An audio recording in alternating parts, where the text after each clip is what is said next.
welcome to Fifa 7 Live. Thank you very much for joining me today on this day of, well, squeaky chairs. But we also have a day of tactics. Normally I do Tactics Tuesday. It's Bank Holiday Monday. And yeah, we've just finished Weekend League. So Weekend League has been done and dusted. I had a horrendous Weekend League. I'm going to put my hand up and say that. I started off badly. It middled badly, but I had an amazing ending. I ended up with 16 wins, which doesn't sound good, but by the time I was in the middle, I probably only had about 4 or 5. So I went on a mad run right at the end, and the reason being is because I played a guy who absolutely spanked my bottom. He beat me well and truly, and it was really well done.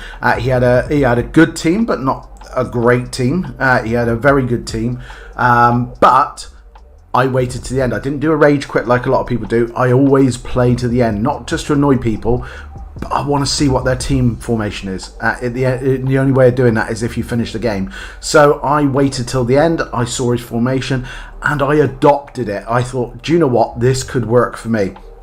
And it changed my Weekend League. I literally lost the last 2 games, which I could have got 17 wins with, against absolute beasts and a bit of bad luck, unfortunately. But I literally won everything else, and I had such bad luck in the leagues, or not bad luck, but I couldn't settle on a formation, couldn't settle on a team. So I managed to get myself relegated from Division 3 to Division 5 last night after a Weekend League. I was so excited about this formation. I went back into Rivals and I got myself promoted. I got myself back to Division 3 again, guys. So that is how many games I won with this formation. I absolutely believe it's brilliant, and I don't see many people with it. I don't see many people with it anymore. So this could be for you. Before I go through this formation, please make sure you hit a like and a subscribe. It would mean a lot to me, but it'll also mean I can give 50% of the profits made from this this channel to Mind the charity for mental health. You'll see I'm wearing their t-shirt again today at the one I did for the 24-hour game-a-thon. I just found it, so I wore it. But yeah, I give 50% of the profits made from this channel to that charity. So yeah, hit a like, hit a subscribe, and it means I get to give money to charity, and it means you get to give money to charity without actually spending anything. So it's a bargain. While you're at it, we have a sponsor for this year, which is U7 Buy. You'll see them there above us. There you go. And if you go to U7 Buy at the moment, you can get coins directly to your account. They are cheap, they're safe, they're fast, they're guaranteed straight to your account. And if you put in code SAVE at checkout, SAVE, as if you saved my life, you will get 5% off. And I think there's still 10% on top of any order that you order at the moment during the TOTS festivities. So go there and get some coins and spend them wisely. And also, while you're there, have a little look at our Teespring shop. Down below, it has some FIFA Save My Life merch in it. Right, let's get on with the formation and what it is. Right, this is obviously my starting formation. It is not the formation. I have used this formation. I've got very good videos on the formation on the 451, and I do like 451, and it's something that I had been using this weekend and kind of not really settled with. But this isn't the formation. This is just a formation to get 100% chem. So what you do is, if you're not 100% sure on how to do this, you go to Custom Tactics, and of course then you can press L2, and it brings up all your formations and the formations. So you can see I've got a 4-2-2-2-2 there. That is just a formation that I've been using and wanting to, sort of trying to get results with. That was the one that I was losing lots of games on at the moment with Weekend League. So as much as I like that formation, that's not what we're doing. We're doing the 4-3-2-1. 4-3-2-1. 4-3-2-1. So we're doing 4-3-2-1. We're doing 4-3-2-1, and that is the one we're doing. So I put it in defensive. It really doesn't matter. So let's go through what it looks like and how it's set up. So these are the tactics. So defensive style, we have pressure on heavy touch. I don't go balanced. I go pressure on heavy touch. Just basically, it keeps your players alive. This, I think, press after possession loss and constant pressure is for if you're losing last 20 minutes and you want to step it up. You've got somewhere to go. I think pressure on heavy touch is great. It keeps your players alive, keeps them moving. Sometimes you have brilliant players, but they're mediums. For instance, I've got your Messi's and people like that. They are mediums. This, I find, keeps them moving, keeps them, if the ball is loose, they go towards it. So that's what you kind of want from your team, full stop anyway. And it's good to pressure up. We've got width. We've got a good old 5. We've got a balance of 5 there. That is as simple as that. Just keep it nice and balanced. Right, depth 8. Right, you're now breaking into a cold sweat. I know you are, but it's brilliant. I watched a pro the other day and I saw his tactics, and he did 8, and I could kind of see what he was talking about. Basically, it's obviously a lot of people do 7 because it's automatic offside. He does 8 because it kind of a little bit more, but pressures. Gives a lot more pressure up front. And it works. It works really well. Try it again if you want to down it. Then that's up to you. But I'm genuinely saying 8 is the way forward. It is really good for pressuring all over the pitch, but also catching those offsides as well. We have long ball. Love the long ball. Got to have a long ball. It kind of goes with the pressure on heavy touch. Keeps the players moving. As soon as you get the ball, your front players are looking to move, and you can put that nice through ball through and get the win. We've got width of 5, so we're matching up with that width. We've got players in box 5. I don't go mad. I go 5. Again, it gives you somewhere to go if you're not getting on so well during the game and there's not enough players. You can always step it up, but it's better to step it up than step it down, because if you've had to step it down, it's because you're losing. So yeah, step it up, guys, if you need to. So I start with 5 and see how the game sort of progresses. We've got 3, 2 and 2. Just for that, it's my personal preference. It's completely up to you. Now you can see where my players have ended up. Let's have a little look ski where they've gone. So you can see if you want to move them around, you just press the triangle or whatever it is on the Xbox, the top button, and you can move your players around there and from one to the other. Now the way I've got this set up is obviously I have a front 3 here. So Lozano, Messi and Isaac are my front 3. Isaac's very tall. Again, my whole weekend league changed when I put him in there. And Lozano and Messi are more than capable of scoring and fast and dribbly, so they are very useful to have in there, and that's basically the only 3 that tend to get into the box and are looking for the goals, because you've got that 5 depth. We've got De Jong there and Essien both holding. You'll see them in the instructions, but they're basically both holding. So they are my holding midfielders.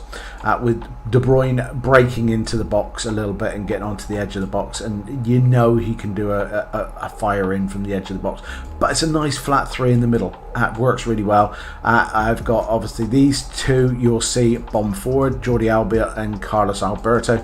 Bomb forward and join in, which leaves obviously, and the reason why you have 2 there is then you've always got 4 defending, because obviously you've got the super fast Luke Shaw and Walker in there. Now again, I hate the fact that I don't have central defenders in there.